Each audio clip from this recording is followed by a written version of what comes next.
প্রিয় ভিউয়ার্স, দেখতে পাচ্ছেন আজকে রাতের বেলা কিন্তু আম্মু তার সমস্ত কাজ শেষ করে বিফ রোল বানাতে বসলো। এই যে দেখতে পাচ্ছেন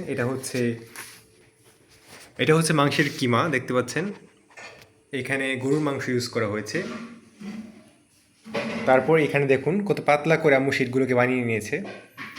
এইভাবে পাতলা করে শীট বানালে বিফ রোলটি খেতে অনেকটাই মচমচে এবং অনেকটাই সুস্বাদু হয়। আর এখানে দেখতে পাচ্ছেন এটা কিন্তু লবণ পানি এবং ময়দা দিয়ে কিছুটা আঠার মতো তৈরি করে নেওয়া হয়েছে এই রোলগুলোকে জোড়া দেওয়ার জন্য। এই যে দেখতে পাচ্ছেন একটা শীট নিয়ে সেটার মধ্যে আম্মু চারপাশে এইভাবে সুন্দরভাবে লাগিয়ে নিচ্ছে।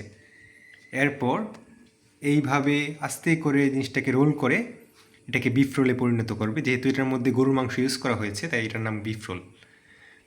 তো এই যে দেখতে পাচ্ছেন এইভাবে সুন্দরভাবে আম্মু ভাজটা করে নিচ্ছে। তো ভিউয়ার্স, এই যে দেখতে পাচ্ছেন এইভাবে সুন্দরভাবে আম্মু কিন্তু এই রোলটাকে রোল করে নিল। তো এইভাবেই কিন্তু মেনলি আম্মু বাকি রোলগুলোকেও তৈরি করে নেবে।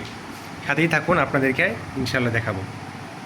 এই যে আবার একটি রোল নিল, রোলের শিট নিল এবং সেটার মধ্যে আবার কিছু পরিমাণ মাংস দিল। দেখতে পাচ্ছেন মাংসের কিমা। এই যে এটার থেকে কিন্তু অত্যন্ত সুন্দর একটা সুস্বাদু ঘ্রাণ আসছিল এবং আমাদের আসলে দেখেই খেতে ইচ্ছে করছিল। তো ভিউয়ার্স, এই যে দেখুন এই রোলটিকেও কিন্তু আম্মু এইভাবে সুন্দরভাবে উল্টে পাল্টে ভাজ করে তারপর এই রোলটা কমপ্লিট হয়ে যাবে। এইভাবে জাস্ট রোল করে নিলেই এটা কিন্তু রেডি। তারপর জাস্ট তেলের মধ্যে ভেজে নিলেই খেতে অত্যন্ত সুস্বাদু এবং মুচমুচে হয়।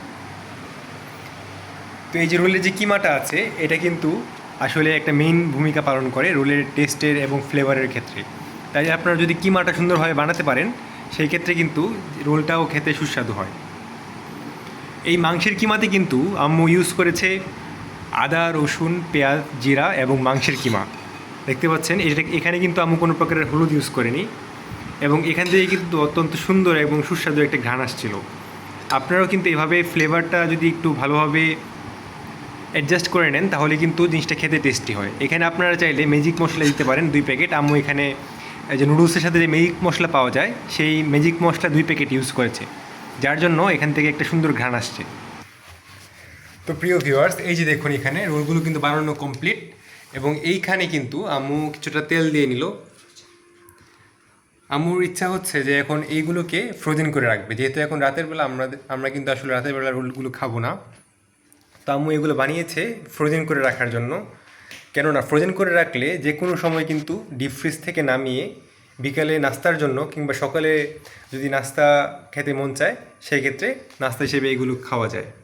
তো দেখতে পাচ্ছেন এইভাবে ফ্রোজেন করার জন্য আম্মু এই ডালাটির মধ্যে সুন্দরভাবে সাজিয়ে নিচ্ছে। তো ভিউয়ার্স, এখন আম্মু এগুলো ডিপ ফ্রিজের মধ্যে রেখে দেবে। এই যে দেখতে পাচ্ছেন এইভাবে জাস্ট একটু রেখে দিলেই হয়ে যায়। তো এইগুলো কিন্তু ডিপ ফ্রিজে এভাবে ডালা ভরে রাখতে হবে এরকম কোনো শর্ত নেই। 5 থেকে 10 ঘন্টা পর্যন্ত রাখার পর 8 থেকে 10 ঘন্টা রাখার পর কিছুটা শক্ত হয়ে গেলে তখন আপনারা এটার একটা বক্সে ভরে ডিপে রেখে দিতে পারেন। বাসায় মেহমান আসলে কিংবা যখন নাস্তা খেতে ইচ্ছা হবে তখন আপনারা ইজিলি বের করে ভেজে খেলেই দেখবেন আগের মতো সুন্দর টেস্ট লাগছে। তো এটাই ছিল আজকের রেসিপি এবং আজকের ব্লগ। ইনশাল্লাহ আবারও হাজির হব নতুন একটি ব্লগ নিয়ে। আজকের মতো এই পর্যন্তই। সকলে ভালো থাকবেন। আল্লাহ হাফেজ।